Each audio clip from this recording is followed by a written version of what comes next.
Oh my god, yes guys, welcome back to yet another video on the YouTube channel. And you might think I'm not happy, but inside I am gassed. What a game that was. Oh, I just need some time to catch my breath after that. What happened there? I mean, inside 1 minute we take the lead, and then we let Liverpool dominate the ball in the first half, and then that's where the equaliser came from. We then wake up at the end of the first and make it 2-1, and then in the second half we turn into just I've no words, man. I have no words. I've got no breath after that. I mean, it's nowhere near stressful as that Benfica game, but it's this one is right up there if you ask me. Because God, I almost lost my voice because some of the actions that were taking place in that second half was just making me scream so loud, and I don't think we're going to have a voice left tomorrow. But we got the victory, and hopefully now people will take us seriously and name us title contenders, because right now we've got to be title contenders. We have just beaten Tottenham and Liverpool back to back. I know they're both at home, but at the end of the day, they're top six sides. Liverpool are a big club. We've been waiting to play a big club. Tottenham, can you count them? No, not really. But they are a top six side. Hate to say it, but they are, to be honest. And we beat them 3-1. Okay, yeah, fair enough. We beat them every time at the Emirates. But Liverpool don't. They beat us at the Emirates nearly every season, except the game where we beat them 2-1 behind closed doors in 2020, I think it was. But come on, that was with no fans. Except for I don't think I can think of a game where we've actually put in a performance against Liverpool at our own backyard. Maybe the game in 2014 where Aaron Ramsey scored that screamer. Maybe that was the last time we beat Liverpool at our ground. Yeah, it's happened, man. It has happened. And I know Liverpool have had a poor season, I get that. But don't write them off. On their day, they can hurt any team.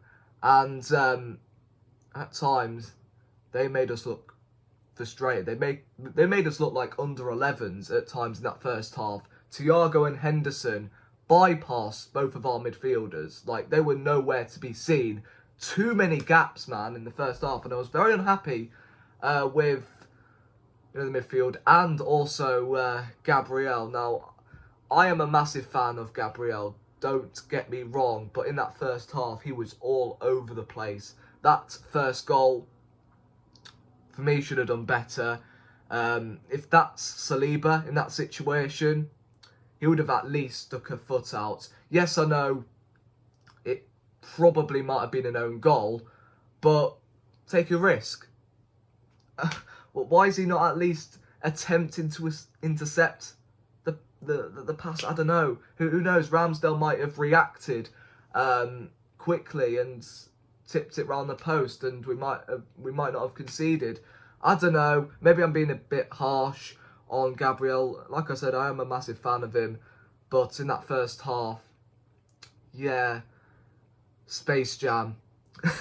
Yeah, could have easily given another penalty away. The handball incident, which I think he got away with.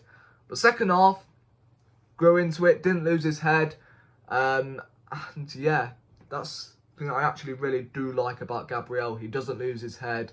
After he makes a mistake, he then just gets on with it, which I am very, very proud of. So big up Gabriel for that second half performance. Saliba, I thought was the best out of the two, but again, at times I thought Liverpool got in behind him as well. But again, he had some good parts in his game, but yeah, there were times where maybe he could have done a little bit better. However, I think he had some, he had more good parts than bad parts. That's what I'm trying to say. Let's talk about that second half, because I feel like I'm talking about more negatives than positives. Maybe it's just because I want to get the negatives out of the way. First half was a bit shaky, even though we started and ended it very, very well by scoring 2 goals, which gave us a massive boost going in at half-time, which is why that second goal was key from Saka. And we came out in the second half looking like a completely different team. Thomas Partey and Granit Xhaka didn't let Thiago and Henderson, which what they were doing in the first half, letting Thiago and Henderson control the midfield. They were non-existent in the second, so big up to both of them. I thought they were fantastic in the second. Tomiyasu at left back as well.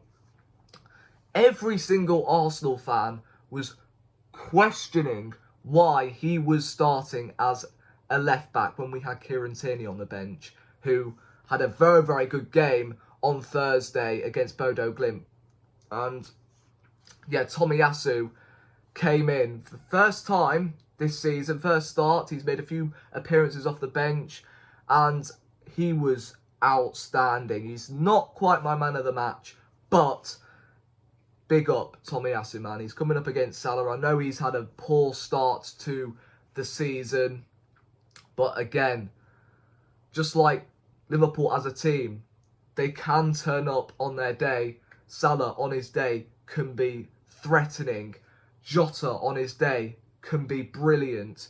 Diaz, I think that actually killed Liverpool, if you ask me, when he came off, because they looked a better side when he was on the pitch. So that's going to be a massive miss for Liverpool.